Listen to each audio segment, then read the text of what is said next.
That's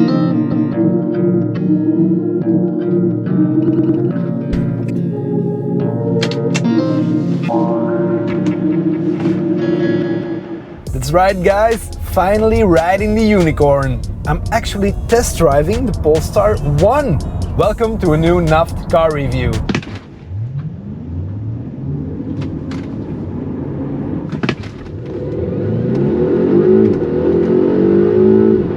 Before I forget, please like and subscribe to this channel if you like this content.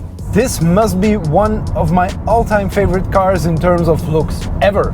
Not only because its shape is inspired by the Volvo P1800, but especially because in production it has barely lost anything of the character of the Volvo prototype it's based on.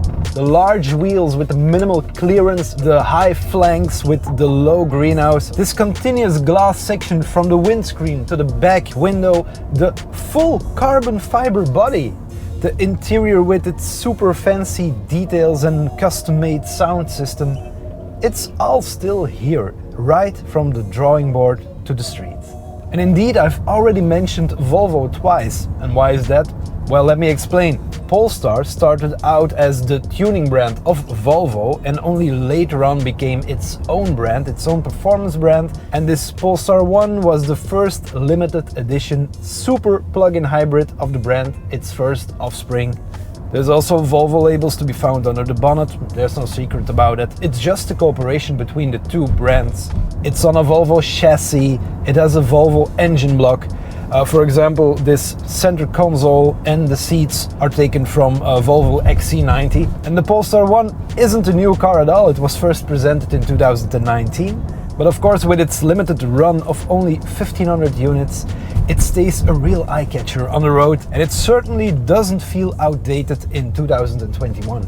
So a full carbon fiber bodywork, but no naked carbon fiber to be found anywhere except for some details on the exterior. It's so understated when you consider the amount of money that is paid for carbon fiber or carbon fiber look parts in the aftermarket. Here it's all made of carbon fiber and they paint over it. The shape of the body panels gives away it actually is carbon fiber because some of the shapes and corners you just couldn't build in aluminum, and there's no seaming welds. And we also found out where those frameless side mirrors from the Polestar 2 came from. Here they are, Polestar 1.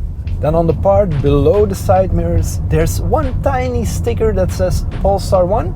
And that's the only location on the exterior where you can find the name of the car. There's 20-inch rims around, 275/30 in the front, 295/30 in the back, so really low profile, and also it's very risky to get near any curb at all. Eventually you will scratch them, no comment.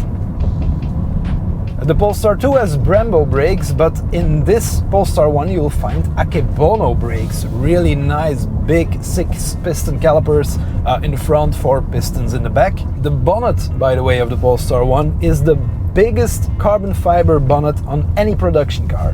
You cannot slam it close like you would with a normal bonnet. You have to carefully click it to close it. Otherwise there's a chance that you'll never open or close it again because it gets a little bent. And also when you dent it, you just have to replace the whole thing because a carbon fiber bonnet cannot be out-dented. In the back there's this lovely retractable spoiler, together with a beautifully built square double exhausts and the naked carbon fiber diffuser in the center. Yes, you heard it right, exhausts, because this Polestar 1 is not an EV, it's a plug-in hybrid. Under this bonnet is the 2-liter 4-cylinder from the Volvo XC90 T8, but it is turbocharged and supercharged. The combustion engine makes 309 horsepower and it sends its power to the front wheels. And it all looks rather standard except maybe for the carbon airbox and the strut bar with the adjustable Öhlins dampers. In addition to that petrol engine, each rear wheel has its own torque vectoring electric motor. And there's also a third electric motor that acts like a starter and generator. And this electrical system is given fitting tribute in the back wall of the trunk, where all the important electrical components are nicely displayed. It's similar to supercars showing off their engines underneath a glass plate. Another fun fact about the trunk, It also has a kick to open function, like the Polestar 2, but in the Polestar 1 you have to kick it on the side. So if you kick it in the back, nothing will happen. Just so you know. All these systems combined give you an output of 609 horsepower, 620 horsepower even in the States, and a torque of 1,000 Newton meters. 1,000! To give you an idea of what 1,000 Newton meters of torque means, this car stands on a steel chassis and it has a carbon fiber body. But while testing the car, they found that the two parts were shifting, that the power was too big, too great, so they designed this special carbon fiber coupler called a Dragonfly to keep the two parts together. Also, the torque is limited in first gear. The Polestar 1 is a plug-in hybrid that you can actually DC charge. There's not many of them around, most of them are just AC chargers, and it can be charged to a maximum of 50 kilowatts. The battery has a capacity of 34 kilowatt hours and it gives you a range of 150 kilometers. I found that when charging on a regular home plug, it made quite a big noise. So at night there's some kind of a fan blowing really hard constantly while charging the car. Something you should know when you charge your car next to your bedroom, like I do.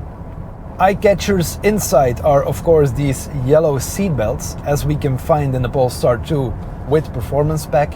Also this handmade crystal gear lever shifter and the BMW Bowers & Wilkins premium sound system. It is so nice. As you can see, this is a 2+2 configuration, so you could fit 4 people in it, in theory. But as an adult, in the back you can only sit when you have no legs and ideally also no head. A child should fit with legs and head. A display themes tip. Hidden in the settings here in my car, there's displays. In displays there's display themes, and here you have the Polestar theme, so the standard theme with the orange accents. But there's also a minimalistic theme with gray accents, and this actually is the Volvo theme.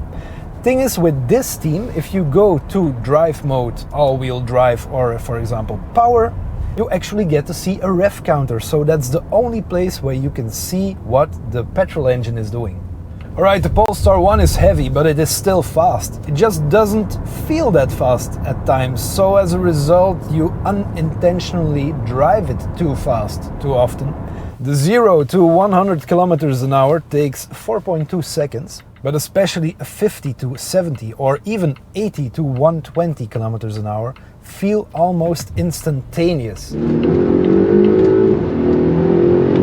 So fast. And if you don't step off the gas, I have the feeling that it'll just keep on accelerating at the same pace until you hit the limiter at 250 kilometers an hour. It's a rocket that just wants to keep on going. Such a wonderful car to drive fast. And full throttle, you can recognize the different systems activated. So at first there's the electro motors with their high wee sound and the instant torque, shortly followed by the petrol engine that, especially in the high revs, makes a beautiful growl. And you don't even hear the turbocharger because of the whine of the supercharger. Man, I'm almost getting emotional. It doesn't sound like anything I've driven before, and I just love it. For me, this is what the future of driving should be like. Woo! Guys, thanks so much for watching this new Naft car review. I hope you've learned something, that it was enjoyable. If you have any questions or remarks, please send them to me in the comments. Also, please like and especially subscribe to this channel so this channel can grow and I can make even more. Oh, sorry, I'm too enthusiastic. Woo! And then I'd love to see you back in a new car review. Thanks, bye.